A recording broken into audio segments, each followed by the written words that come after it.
अब आपको देखना है कि आर्मेचर रिएक्शन क्या होती है। अभी जैसे बताया कि जनरेटर पे जैसे ही आप भार डालते हैं, भार डालने पर वोल्टेज कम होते हैं, ठीक है, और वो आर्मेचर रिएक्शन से कम होते हैं। तब आर्मेचर रिएक्शन मैं थोड़ा सा उसको उस वे में पूछता हूँ कि आर्मेचर रिएक्शन कब होती है, तो आप कहे जब भार डालते हैं तब। भार अगर नहीं है तो आर्मेचर रिएक्शन नहीं है। ये थोड़ा दिमाग में चित्र बैठा लो कि भार डालने पर ही आर्मेचर रिएक्शन होती है, बिना भार पर आर्मेचर रिएक्शन नहीं होती है।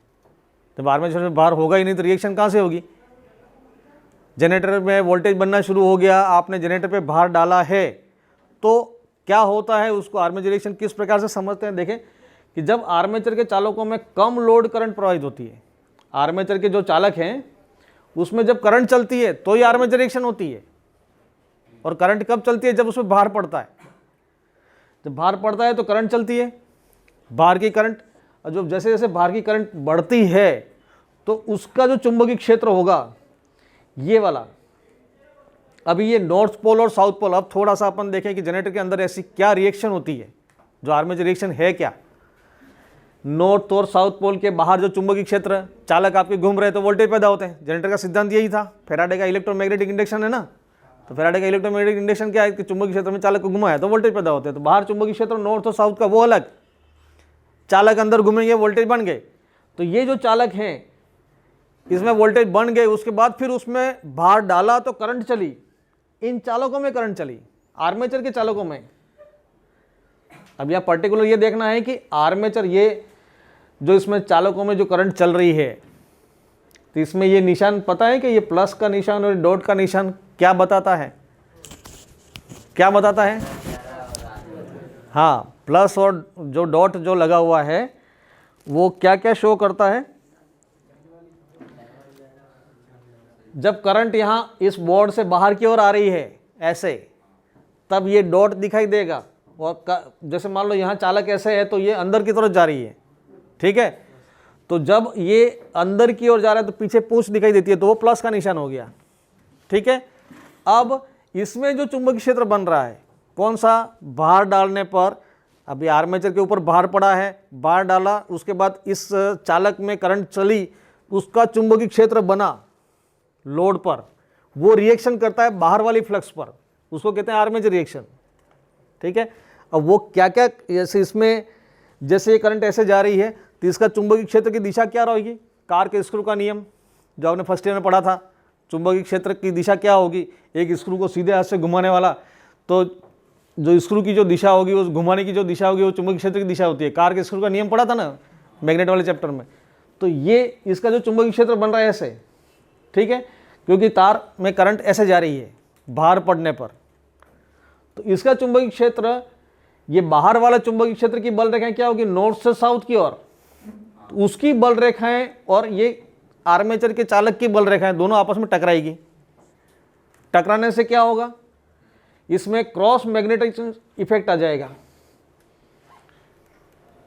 क्रॉस प्रति चुंबकीय प्रभाव हो जाएगा। कौन सी फ्लक्स टकरा रही है, एक तो आपकी जो वोल्टेज पैदा करने वाली फ्लक्स, वोल्टेज पैदा करने वाली फ्लक्स कौन सी है, चुंबकीय क्षेत्र नॉर्थ और साउथ के बीच में मेन फील्ड। और ये कौन सा हो गया, आर्मेचर के चालकों में करंट चली उसका फील्ड, करंट चलने के बाद वाला, ये जो फील्ड है वो करंट चलने के बाद का है। तो नतीजा क्या हो जाएगा, दोनों का जो इफेक्ट आएगा तो आपका जो ये मेन, ये जो फ्लक्स है वो टेढ़ी हो जाती है, जिसके कारण से वोल्टेज कम हो जाते हैं। अब आपने देख लिया कि भार पड़ने पर वोल्टेज कम हो जाते हैं। वो क्यों होते हैं, क्योंकि आर्मेचर रिएक्शन होने के कारण। तब आर्मेचर रिएक्शन क्या होती है, आर्मेचर के चालकों में करंट चलने से फील्ड टेढ़ी हो जाती है। अब टेढ़ी हो जाने से क्या होगा, ये ऐसे तिरछी हो गई, ये बल रेखाएं इसकी टेढ़ी हो जाती हैं इन चालकों में करंट बहने के कारण। इसके कारण जो है वो हमारा GNA वो MNA वो खिसक जाता है। अब ये GNA MNA क्या होता है, अब यहाँ पर ये बात भी आती है कि GNA क्या है। ये लिखा हुआ GNA, geometrical neutral axis. Geometrical neutral axis मतलब जो आपका नॉर्थ पोल और साउथ पोल, इसकी सेंटर लाइन खींचो, ठीक है, इसका 90 डिग्री, जो पोल है आपका नॉर्थ पोल और साउथ पोल के बीच में सेंटर लाइन खींच के इसका 90 डिग्री, वो हो गया ज्योमेट्रिकल न्यूट्रल प्लेन या न्यूट्रल एक्सिस, GNA या GNP, किसी किसी बुक के अंदर GNP भी लिखा हो सकता है। ज्योमेट्रिकल न्यूट्रल प्लेन मतलब सतह या एक्सिस, यहाँ ये एक ही जगह किसी में P लिखा हुआ मिल जाएगा, तो ये मत कन्फ्यूजन मत होना कि GNP क्या होता है। तो ज्योमेट्रिकल न्यूट्रल प्लेन सतह और GNA न्यूट्रल एक्सिस, बात एक ही है। फिर तो MNA क्या होता है, ये MNA होता है आपका मैग्नेटिक न्यूट्रल एक्सिस, मतलब चुंबकीय उदासीन बिंदु।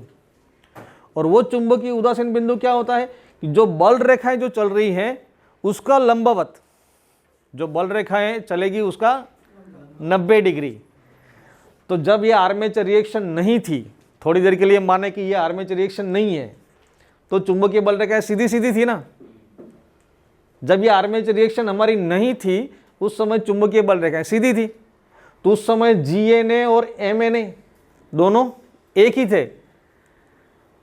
कुछ समझ में आया नहीं आया? जब आर्मेचर रिएक्शन नहीं थी उस समय GNA और MNA एक ही अक्ष पे थे। आर्मेचर रिएक्शन होने के कारण MNA जो है वो चेंज हो गया, GNA तो वही रहा, MNA चेंज हो गया। अब ये थोड़ा सा समझने लायक है तो थोड़ा समझें।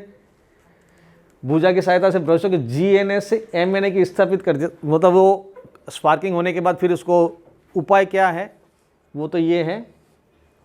अभी आप इसको, अगर ये टेढ़ी मेढ़ी नहीं होती, अभी फिलहाल क्या किया है कि ये बल रेखाएं ऐसे टेढ़ी हो गई यूं, तो इसका 90 डिग्री खिसक गया कि ये बल रेखाओं का 90 डिग्री ये हो गया, जबकि पोल तो ऐसे ही है, पोलों की स्थिति तो यही है, उसका 90 डिग्री तो ये रहा GNA, और बल रेखाएं हमारी टेढ़ी हो गई तो उसका 90 डिग्री किया तो MNA, ये खिसक के इधर आ गया आर्मेचर रिएक्शन होने के कारण।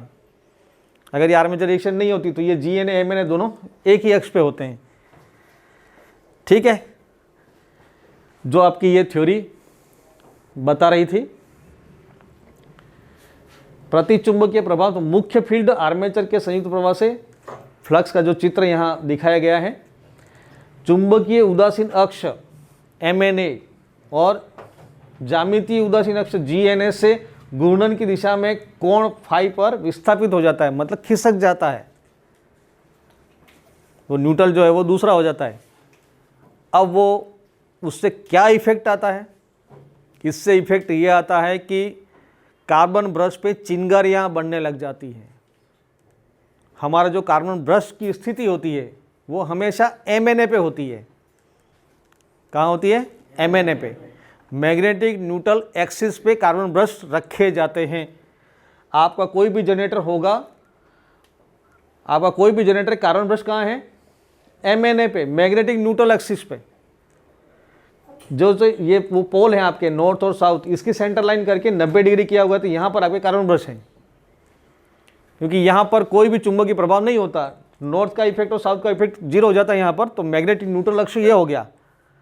अगर मान लो जनरेटर घूमने लग गया, आपने भार डाला, है ना, जब भार डाला आर्मेचर रिएक्शन हुई, आर्मेचर रिएक्शन होने से यहाँ पर जो है ये MNA मैग्नेटिक न्यूट्रल एक्सिस हमारा यहाँ आ रहा है, यहाँ पर थोड़े बहुत वोल्टेज बनते हुए मिलेंगे, इसलिए स्पार्किंग बढ़ जाती है। तो आपको कार्बन ब्रश को खिसकाना पड़ता है, कितना डिग्री? ये 5 डिग्री खिसका करके उसको MNA पे लाना पड़ता है। ये कह रहे हैं ये कि उदासीन अक्ष पर घूर्णन की दिशा में थीटा कोण पर विस्थापित हो जाती है, इसलिए आपको जो है कार्बन ब्रश को घुमा के स्पार्किंग को कम करना पड़ता है। तो ये है आर्मेचर रिएक्शन की थ्योरी, ठीक है। इससे आपके वोल्टेज कम हो जाते हैं। अभी कुछ फ्लक्स यहाँ पर कम पड़ जाती है ना, ये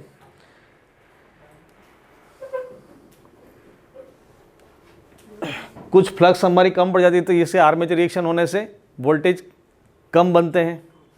अब उसकी पूर्ति करने के लिए क्या करते हैं? इंटरपोल लगाते हैं।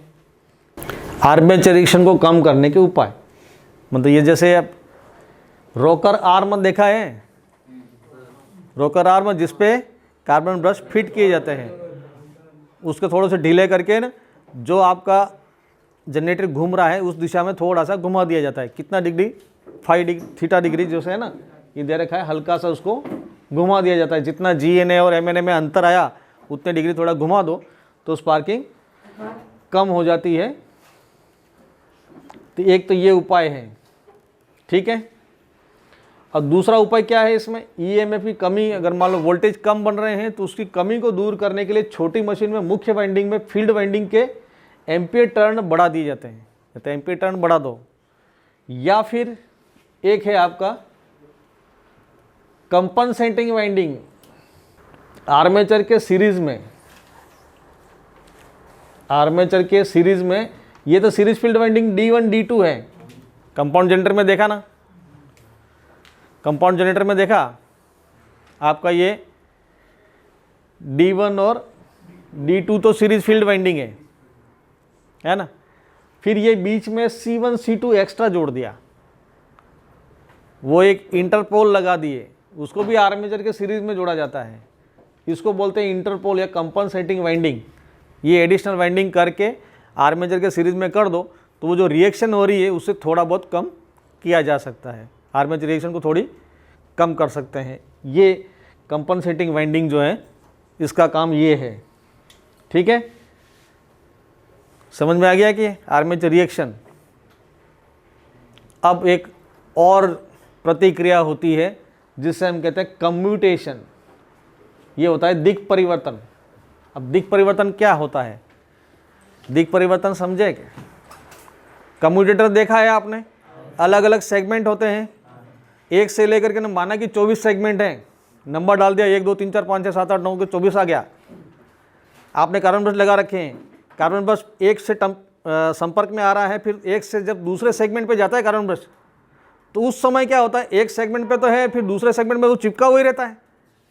भाई चिपका हुआ ही रहता है कि एक से दूसरे सेगमेंट पे जाते समय एक स्थिति ऐसी आती है जिस समय 1 और 2 दोनों को शॉर्ट करता है कार्बन ब्रश, करेगा ही करेगा। हर बार स्थिति आएगी, 2 और 3 को भी शॉर्ट करेगा, 3 और 4 को भी शॉर्ट करेगा। एक बार ऐसा क्षण भर के लिए तो आएगा। फिर एक पे संपर्क किया हुआ है, एक पे वोल्टेज बने वो बाहर आ गए, दूसरे नंबर की कॉइल में जो वोल्टेज बनेंगे जिस समय घूमेगा आर्मेचर हमारा, तो उस समय जब दूसरे नंबर का जो सेगमेंट होगा तो कार्बन ब्रश हमारा ऐसे एक पे संपर्क करके फिर हट करके दूसरे के ऊपर थोड़ी जाएगा, वो तो चिपका हुआ ही रहेगा। तो 1 नंबर से 2 नंबर में जब सप्लाई के करंट जाती है तो उस समय एक क्षण भर के लिए दोनों सेगमेंट शॉर्ट होते हैं। शॉर्ट होते हैं उस समय उस कॉइल में जो शॉर्ट सर्किट करंट चलती है वो स्पार्किंग के रूप में बाहर निकलती है, उसे हम कहते हैं कम्यूटेशन। कम्यूटेशन क्या है? जब हमारा आर्मेचर का कार्बन ब्रश जो लगा हुआ है वो आर्मेचर के एक सेगमेंट से दूसरे सेगमेंट पे जाता है। देखिए अपन ये चित्र देखते हैं, एक सेगमेंट से दूसरे सेगमेंट में जाता है। जैसे ये 1 2 3, अभी ये 3 नंबर के ऊपर पूरा लगा हुआ है, इसका मतलब ये यहाँ से जो करंट जा रही है वो यहाँ आ रही है, इधर से करंट जा रही है वो यहाँ आ रही है, तो इसमें इस कार्बन ब्रश से बाहर निकल रही है, ठीक है। अब थोड़ी देर के लिए माना कि ये हमारा कार्बन ब्रश, ये कम्यूटेटर हमारा इधर घुमा, ऐसे आर्मेचर हमारा ऐसे घूम रहा है, तो ये कार्बन ब्रश है वो 2 और 3 के बीच में तो आएगा ना। एक बार तो ऐसी स्थिति आनी है, ये पोजीशन तो आएगी, उसके बाद फिर आगे जा करके और 2 नंबर पे जाएगा। भाई 3 नंबर से 2 नंबर के सेगमेंट पर जब कार्बन ब्रश संपर्क में आता है उस समय एक पोजीशन ऐसी आती है जिस समय आपकी 2 और 3 के सेगमेंट शॉर्ट होते हैं। जब ये 2 और 3 का सेगमेंट जब शॉर्ट हो गया, इसका मतलब इसमें जो है वो शॉर्ट सर्किट करंट चली, शॉर्ट सर्किट करंट चलती है, तो फिर जब ये यहाँ से हट करके जब आपके ये